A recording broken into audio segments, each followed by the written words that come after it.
बेबसी का आलम है, फिक्र ना करें, इसी खंडर में से पाकिस्तान आज़ाद होगा इंशाल्लाह। इसी में से इमरान खान इसी उम्मीद में बैठे हैं कि जब ये सब ज़मीन बोस हो जाएगा, इसमें से नई इमारतें खड़ी होंगी। 2.5 साल से इमरान खान जेल में बैठे हुए हैं आइन, कानून और जमहूरियत के लिए। ये तो सारे पाकिस्तान को रट गया है कि इमरान खान जेल में डील करके निकल सकते थे, लेकिन वो कह रहे हैं कि मैं इस पे कॉम्प्रोमाइज़ नहीं करूँगा। जो 3 चीज़ें जिस पे इमरान खान बिल्कुल भी कॉम्प्रोमाइज़ करने को तैयार नहीं है और पीछे हटने को तैयार नहीं है, वो आइन है, आइन की बालादस्ती, रूल ऑफ लॉ। वो कह रहे हैं 26वीं 27वीं तरमीमें जो आपने की हैं ये गैर आइनी है। ये दुनिया में ऐसी चीज़ नहीं होती कि आप एक अदालत को आप एक वो गवर्नमेंट डिपार्टमेंट बना दो। तीसरी चीज़ फ्री एंड फेयर इलेक्शंस। इनमें से कौन सी चीज़ है जिस पे इमरान खान कॉम्प्रोमाइज़ करें? और क्योंकि वो इन चीज़ों पे कॉम्प्रोमाइज़ नहीं करेंगे, जो सारे पाकिस्तान में इस वक्त आप केसेस देख रहे हैं, और जो इमरान खान बारी बारी कहते हैं कि अखलाकियात एक अहम सतून है जिसके ऊपर एक माशरा खड़ा होता है, जिसके ऊपर आइन खड़ा होता है। अखलाकियात का जनाजा तो रोज़ आप अदालतों में निकाल रहे हैं, अखलाकियात ही हैं।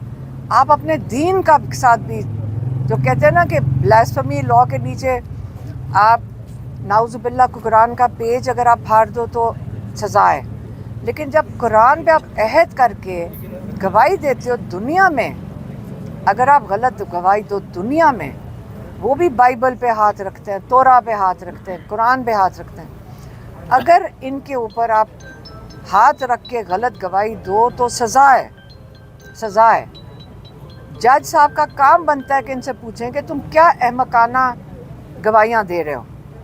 जज साहब जब चुप बैठे रहेंगे, और उनको भी पता है और सारे पाकिस्तान को पता है ये झूठी गवाहियाँ हैं, तो जज साहब अपनी कुर्सी का वो भरम नहीं रख रहे। सीधी सी बात है, ये कुर्सी एक जज की नहीं है, ये एक इंसाफ की कुर्सी है।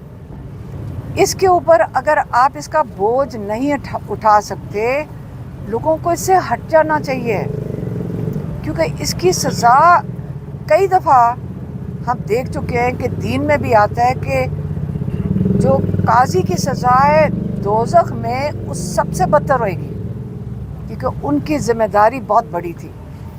यही हम कह सकते हैं। बाकी आपको पता है, सारों को पता है कि कानून का जनाजा रोज़ आजकल निकल रहा है अदालतों में। किसी की ज़रूरत नहीं है कुछ करने की, बेबसी का आलम है, फिक्र ना करें, इसी खंडर में से पाकिस्तान आज़ाद होगा इंशाल्लाह। इसी खंडर में से नई इमारतें खड़ी होंगी, इंसाफ की इमारतें, जमहूरियत की इमारतें। ये सारा कुछ ज़रूरी होता है। इंसानी हकूक़, अदालतें काम करेंगी, इंसानी हकूक़ भी मिल जाएंगे। तो इंशाल्लाह इसी में से इमरान खान इसी उम्मीद में बैठे हैं कि जब ये सब ज़मीन बोस हो जाएगा, इसमें से नई इमारतें खड़ी होंगी। क्योंकि हमारा एक दिन है मुलाकात का, और वो मंगल का दिन है, और हम हर मंगल अपने आइन और कानून के अंदर रह के हम वहाँ जाएंगे, क्योंकि वो हमारा मुलाकात का दिन है। अब मसला ये हो गया है कि हम कानून के, जो कानून तोड़ रहे हैं, वो कानून के मुहाफ़िज़ तोड़ रहे हैं। सबको पता है, सारे पाकिस्तान को पता है, उनकी कोई सज़ा नहीं, और जो कानून के ऊपर चल रहे हैं उनको सज़ाएं दे रहे हैं। लेकिन हम इमरान खान को मुलाकात के लिए अपना जो हमारा कानूनी हक़ है वो उसके लिए जाएंगे मंगल के रोज़। हम, आपको पता है कि पिछले 10 महीने से वहाँ बैठ जाते हैं, क्योंकि इजाज़त नहीं देते, बैठेंगे जाकर, हम उठेंगे नहीं वहाँ से। आज मैं देख रही थी जो बेचारा पुलिस वाले, इनके गवाह जो होते हैं वो सिपाही होते हैं। तो आज मैंने जज साहब को कहा, जज साहब ये जो कहते हैं ना कि जो झूठी गवाही दे कुरान का नाम लेके, क्योंकि आप दीन से भी जाते हैं, आप अपने कानून और आइन के दायरे से भी जाते हैं गवाही के लिहाज से। तो मैंने कहा जज साहब सिर्फ ये नहीं होना चाहिए कि इनको तो सज़ा मिलेगी, ये तो कुर्बानी के बकरे हैं सारे बेचारे, सिपाही हैं, ऊपर से ऑर्डर आता है, اصل سزا ان لوگوں کی ہونی چاہیے جو ان لوگوں سے جھوٹی گواہیاں کہلوا رہے ہیں. وہ کیوں اس سے آزاد ہوں اس بات سے کہ آپ یہ بیچارے غریب سپاہیوں کو کھڑا کر دیتے ہیں, ان سے رٹوا کے بھیج دیتے ہیں. اب وہ بیچارہ بھی کیا کرے, وہ اپنی نوکری بچا رہا ہوگا, تو ان کو تو سزا ملے گی, لیکن یہ تو قربانی کے لیے ہیں. تو جو انہوں نے باقی فیصل نے بات کی کہ یہ جو گواہ ہوتے ہیں یہ میٹنگوں میں گھس جاتے ہیں اور پھر وہاں جا کے سن لیتے ہیں. مجھے ابھی تک نہیں سمجھ آئی کہ میرا اس سے کیا تعلق ہے. میرے اوپر تو انہوں نے کہا کہ آپ عمران خان کا پیغام لا کر آپ نے لوگوں کو دیا, اور وہ جو پیغام تھا عمران کا ہمیشہ آئین اور قانون کے دائرے کے اندر ہوتا ہے. ہمیشہ عمران خان تو تحریک انصاف بنائی اس لیے تھی آئین اور قانون کی بالادستی کے لیے. ان کی ساری جنگ ہی آئین, قانون اور جمہوریت کی بالادستی کے لیے. ایک اپلیکیشن موو کی ہم لوگوں نے علیمہ خانم صاحبہ کی طرف سے کہ اس مقدمہ میں چارج فریم نہیں ہوا ان کی موجودگی میں, نہ ان کو الزامات کی وضاحت کی گئی جو لاء کی ریکوائرمنٹ ہے, اور نہ ہی ان کے سامنے اس چارج کو یا الزامات کو عدالت میں پڑھا گیا جو اگین ایک لاء کی ریکوائرمنٹ ہے. اس میں ہم نے اپلیکیشن دی اور ہم نے عدالت سے یہ استدعا کی کہ حلیمہ خانم صاحبہ پہ چارج فریم کرنے کا جو قانونی طریقہ کار ہے وہ اختیار کیا جائے.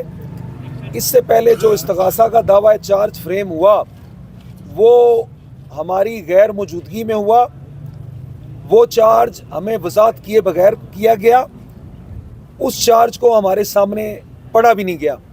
اور اس بات کا ثبوت یہ ہے کہ عدالت کے تمام ریکارڈ میں کوئی بھی ایسی چارج شیٹ موجود نہیں ہے جس پہ حلیمہ خانم صاحبہ کے دستخط ہوں. قانون یہ ہے کہ جب بھی کسی ملزم پہ فرد جرم یا چارج عائد ہوتا ہے تو وہ ملزم اس چارج کو اگر انکار کرتا ہے, فرد جرم سے انکار کرتا ہے یا اقرار کرتا ہے, اس پہ اس کے دستخط ہوتے ہیں. حلیمہ خانم صاحبہ کا کوئی بھی فرد جرم کی بابت دستخط شدہ کاغذ صفحہ مثل پہ موجود نہیں ہے, تو صاف ظاہر ہے کہ حلیمہ خانم صاحبہ پہ چارج فریم نہیں ہوا. اور میں نے عدالت سے استدعا کی کہ آپ چارج فریم کیجئے, اس کو پڑھا جائے اور اس کی وضاحت کی جائے, اور تاکہ ہم اس چارج کو کنٹیسٹ کر سکیں.